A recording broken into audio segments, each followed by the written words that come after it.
Marcus Delacroix had lived in the city for 6 years, and he thought he knew every shortcut through downtown's maze of alleys and side streets. The graffiti-covered walls told stories in spray paint and marker, territorial tags, political screams, amateur art attempts that ranged from beautiful to grotesque. But he'd never seen anything like the mural that appeared on the brick wall behind Torino's Deli on a gray Tuesday morning in October.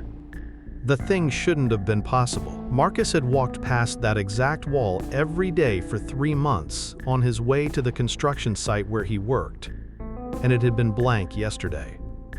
Just old red brick stained with decades of city grime. Now it bore an image that made his stomach clench, with a mixture of fascination and revulsion. The artwork depicted a humanoid creature with impossibly long, sinewy arms ending in razor-sharp talons. Its torso was lean and predatory, covered in what appeared to be dark feathers that seemed to ripple and shift when Marcus wasn't looking directly at them. But it was the head that truly disturbed him, the face of a massive owl, eyes like golden coins that seemed to track his movement, beak parted slightly to reveal a black void within. The detail was extraordinary, hyper-realistic in a way that street art rarely achieved.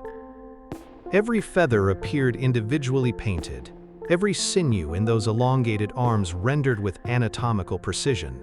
The creature's pose suggested it was crouched, ready to spring, and those golden eyes. Marcus found himself taking an involuntary step closer. "Hell of a thing, isn't it?" Marcus spun around to find an elderly woman watching him from the alley's mouth. She wore a faded purple coat and carried a canvas shopping bag filled with what looked like cat food cans. "Did you see who painted it?" Marcus asked, gesturing at the wall. The woman's expression darkened. "Nobody painted nothing, son. That thing just appeared. Was here when I came by this morning to feed the strays." She shook her head and hurried away, muttering something about moving apartments and 30 years in this neighborhood. Marcus looked back at the mural. In the few seconds he'd been distracted, something had changed.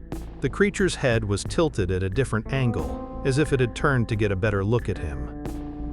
That was impossible, of course. Tricks of light and shadow, maybe. Or his imagination filling in details that weren't really there. But the golden eyes definitely seemed to be watching him. Over the next week, Marcus found himself taking detours just to walk past the alley. The mural fascinated him in a way he couldn't explain. Each time he saw it, he noticed new details, tiny imperfections in the feathers, the way the creature's claws seemed to dig into something just out of frame, the subtle play of light and shadow that gave the artwork an almost three-dimensional quality. He wasn't the only one drawn to it. Others had begun congregating in the alley throughout the day. Teenagers playing hooky, office workers on lunch breaks, tourists with cameras. The mural had developed a reputation as an Instagram hotspot, though Marcus noticed that most people didn't stay long. They'd take their photos, post their stories, and leave quickly, often glancing over their shoulders as they departed. The strange incidents started on Friday. First was Janet Holloway, a marketing executive who'd been documenting her urban art tour on social media. Security cameras from the adjacent buildings showed her entering the alley alone at 6:47 p.m., phone in hand. She approached the mural, posed for several selfies, and then stepped closer for what appeared to be a detailed examination of the artwork. The cameras lost track of her for exactly 11 seconds, a glitch in the recording system, according to the police report. When the video resumed, the alley was empty except for her phone, which lay shattered on the asphalt. Janet Holloway was never seen again. Marcus read about it in the local news, but it was the second disappearance that really got his attention. 3 days after Janet vanished, a homeless man named Albert Rodriguez went missing under remarkably similar circumstances. Albert had been living in that area for months, sleeping in doorways and panhandling from the business district workers. Multiple witnesses placed him in the alley on Monday evening, talking animatedly to someone none of them could see. He was having a whole conversation, one witness told police, laughing, gesturing with his hands, acting like there was someone right there with him. But the alley was empty, except for that weird painting. Again, security footage showed Albert entering the alley alone. Again, there was a brief gap in the recording. Again, when the cameras resumed, Albert had simply vanished. By Thursday of the second week, the police had cordoned off the alley. Yellow tape stretched across both entrances, and a uniformed officer sat in a patrol car, presumably to keep gawkers away. Marcus walked by during his lunch break and saw Detective Sarah Chen taking photographs of the mural from various angles. "Excuse me," he called out, approaching the tape. "I've been following the disappearances. Have you found anything?" Detective Chen looked up from her camera, studying Marcus with tired eyes. She was a small woman, probably in her early 40s, with prematurely gray hair and the bearing of someone who'd seen too much of the city's darker side. "You know something about this?" she asked. "I've been watching the mural for about 2 weeks," Marcus said. "There's something off about it. The way people react to it. The way it seems to draw them in." Chen's expression shifted from professional interest to something approaching concern. "How do you mean, draw them in?" Marcus struggled to put his feelings into words. "It's like it's alive somehow. The eyes follow you. And when you get close to it, you start to feel this compulsion to examine it more closely, to touch it. I felt it myself." "But you haven't?" "Haven't what?" "Gotten close enough to touch it." Marcus shook his head. "Something stops me. Self-preservation, maybe. But the urge is definitely there." Chen was quiet for a moment, then made a note in her pad. "We've had reports of similar feelings from other witnesses. People describe an almost magnetic attraction to the artwork. In both disappearance cases, witnesses say the victims seemed compelled to approach the wall." She gestured toward the mural. "We've had art experts examine it, trying to determine the medium used, when it might have been created. The results are unusual." "Unusual how?" "The paint samples we've taken show properties unlike anything in our database. The pigments appear to be organic in nature, but they're not derived from any known source. And there's something else." Chen lowered her voice. "The mural isn't static. We've been photographing it every few hours, and subtle changes keep occurring. The creature's posture shifts slightly. The eyes seem to track our movements. Yesterday I could swear the beak was closed. Today, it's definitely open." Marcus felt a chill run down his spine. "So what's your theory?" "Honestly, I don't have one. This is beyond anything in my experience." She looked back at the mural, and Marcus noticed her hand unconsciously drift toward her service weapon. "But I can tell you this much, until we figure out what happened to Janet and Albert, this area stays sealed." That night, Marcus lay awake thinking about the mural. The image was burned into his memory with startling clarity. Every feather, every talon, those penetrating golden eyes that seemed to see directly into his soul. He'd been dreaming about it. Vivid dreams where the creature spoke to him in a voice like rustling leaves, promising secrets and revelations if he would only come closer. The dreams were becoming more frequent, more intense.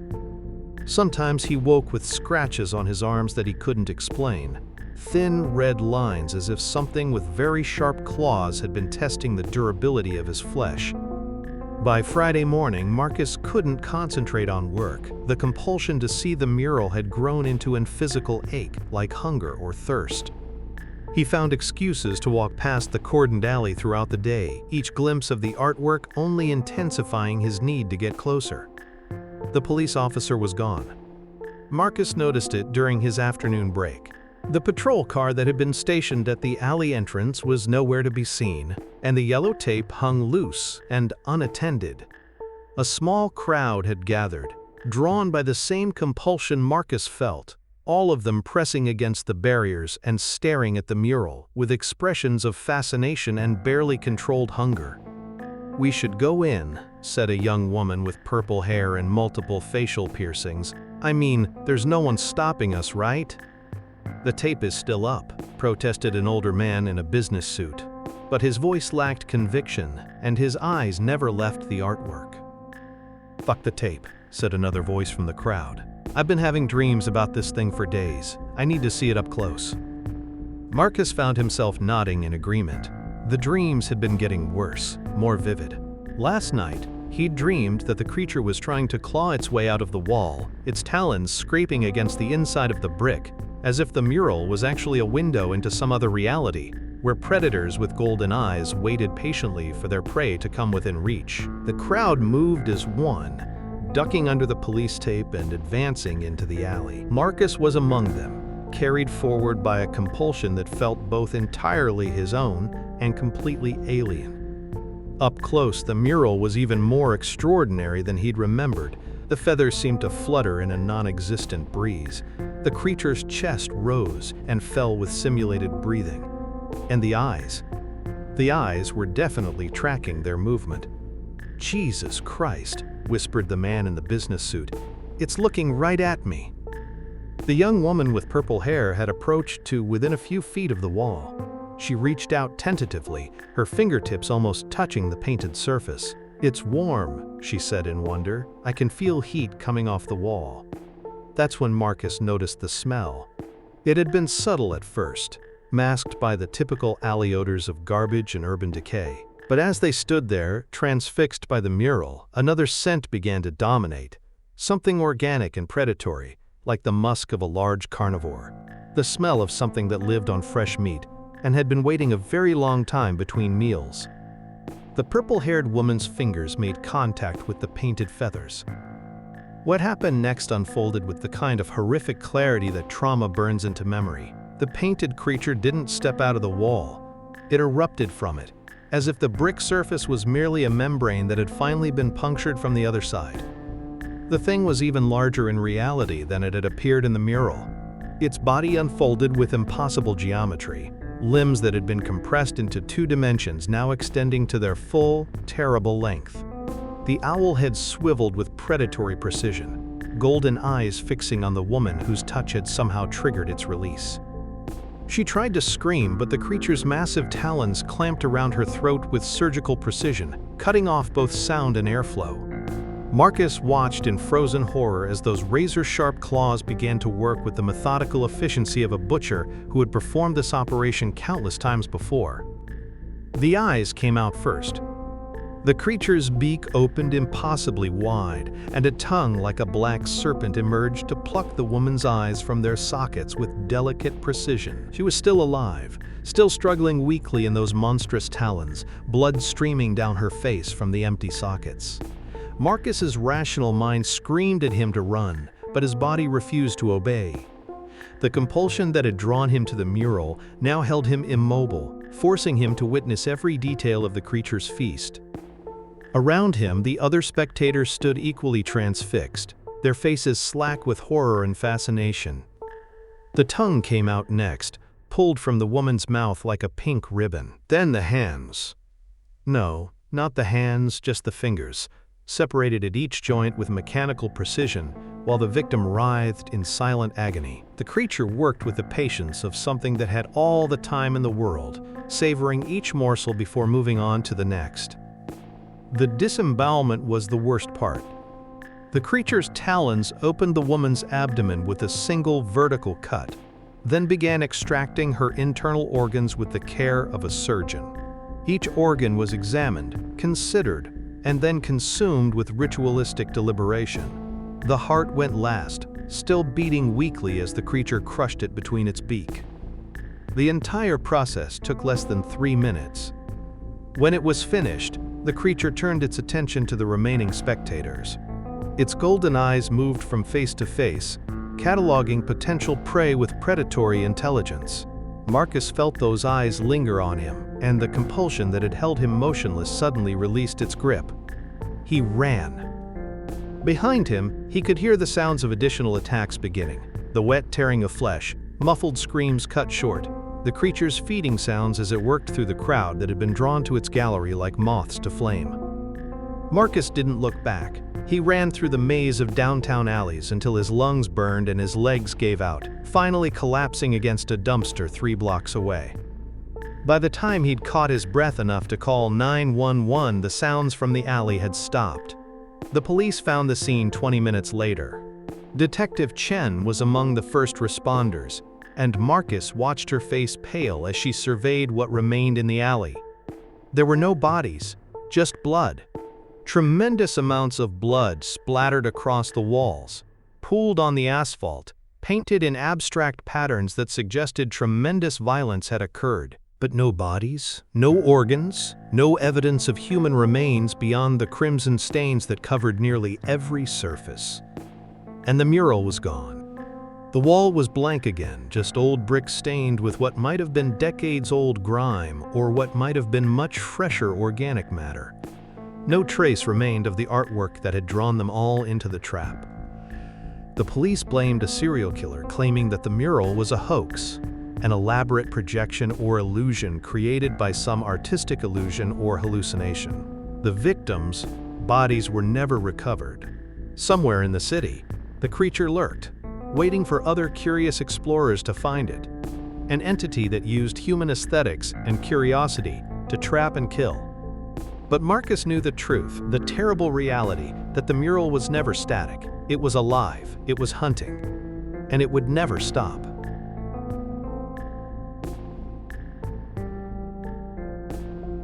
If you enjoyed this video, please do not forget to like, comment, or share this video with your friends. Subscribe to our channel to hear more stories like this one.